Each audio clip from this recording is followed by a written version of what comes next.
Assalomu alaykum hurmatli radio anglag'uchilar. Qozog'istonda faoliyat ilib berayotgan Ota-yurt tashkiloti 24-sentabr kuni Olmuti shaharlik Adliya mahkamasi tarafidan rasmiy tizimga ilindi. Bunun bilan mazkur tashkilot Qozog'istonda davlat ro'yxatiga ilingan rasmiy qonunliq tashkilot salohiyatiga ega bo'ldi.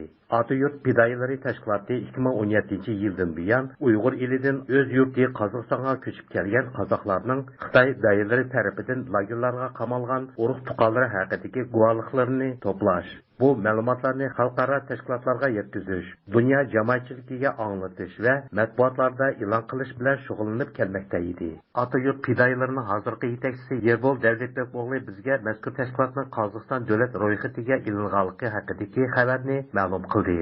Ota-yurt fidoyilari tashkilotining Qozog'istonda rasmiy tizimga ilinganligi haqidagi xabar ba'zi matbuotlarda e'lon qilindi.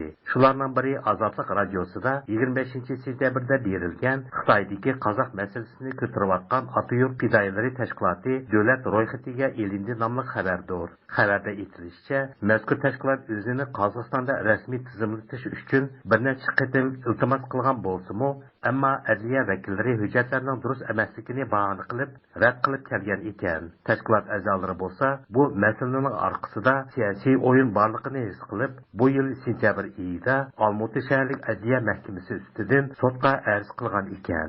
Biz Ota-yurt fidoyilari tashkilotining qurg'uvchilarining biri hamda mazkur tashkilotning hozirgi vakillaridan biri bo'lgan Qayrat Baytulla bilan aloqalashdik. U tashkilotni tizimga oldirish to'g'riliq 4 marta iltimos qilgan bo'lsa-mu, lekin har xil sabablar bilan iltimoslarining qaytarilganligini bayon qildi. U mundaq dedi: Shuning uchun biz 5-qitimda ularni sudga berdik. Sudda Olmuti shaharlik adliya mahkamasi kelishib, Ota-yurt fidoyilarini ro'yxatga ilishga bo'ladi deb tashkilotimizni qonunliq ravishda tizimga oldi. Shundan keyin biz sudga bergan arzimizni qaytarib oldik.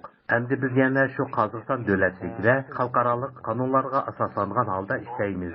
Xitoydagi ahvollarni biz helimo diqqatning chetda qoldirmay kuzatyapmiz. Bizning ish yo'nalishimiz Xinjiang Uyg'ur avtonom rayonidagi Uyg'ur, qozoq qatorliq millatlarni qabih lagerlardan qutuldirish, ularga yordam berishdan iborat. Xitoy bu ishni to'xtatmaydigan bo'lsa, bizmo Ota-yurt fidoyilarining harakatini mushundoq davom qilaveramiz. Biz bu haqda arz to'plashni to'xtatmaymiz. Bizga ma'lum qilingan 10 mingdek arz bor. Ular ingliz va boshqa tillarga tarjima qilinib, xalqaro kishilik huquq tashkilotlariga yetkazildi. Qayrat Baytullaning deyishicha, Ota-yurt fidoyilari tashkiloti 2017-yilning o'tirlarida Xitoyning Uyg'ur, qozoq, qirg'iz va boshqa xalqlarga qarshi ilib berayotgan bostirish siyosiy munosabati bilan qurilgan ekan.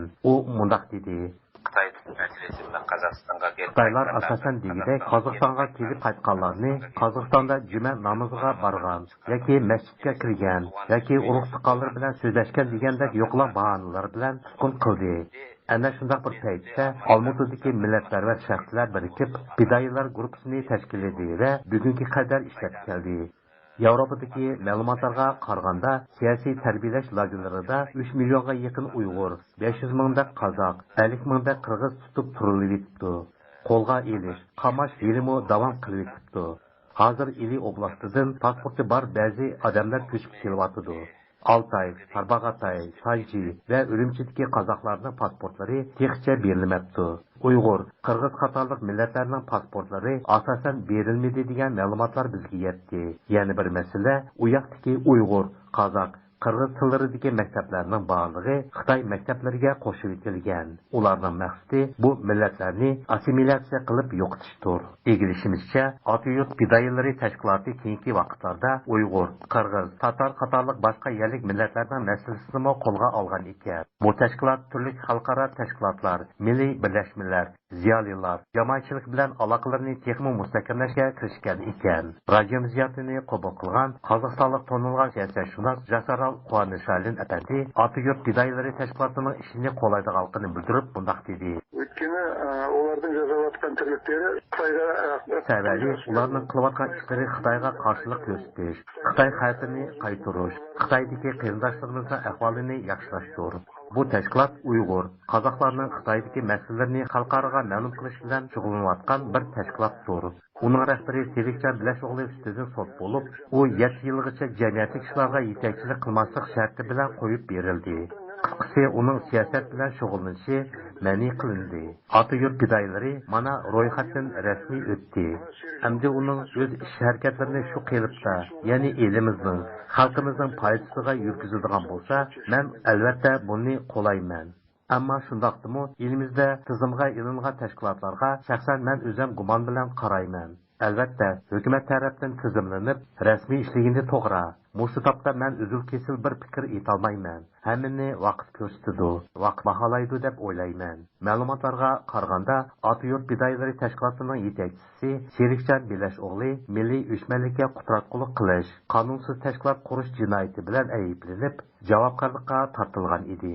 5 oydan oshiq vaqt davomida Mirza qamoqqa ilingan Sherikjon Belashog'li ustidan 16 avgust kuni Olmutada sud ichilib, bir qator shartlar bilan qo'yib berilgan. Uning qamoqqa ilinishi bir qator xalqaro tashkilotlarda yurt jamoatchilik ichida g'ulg'ula qo'zg'agan edi. Hörmətli radio anlıqçılar, bu programını Erken Asya radiosu üçün Almutadan oyğan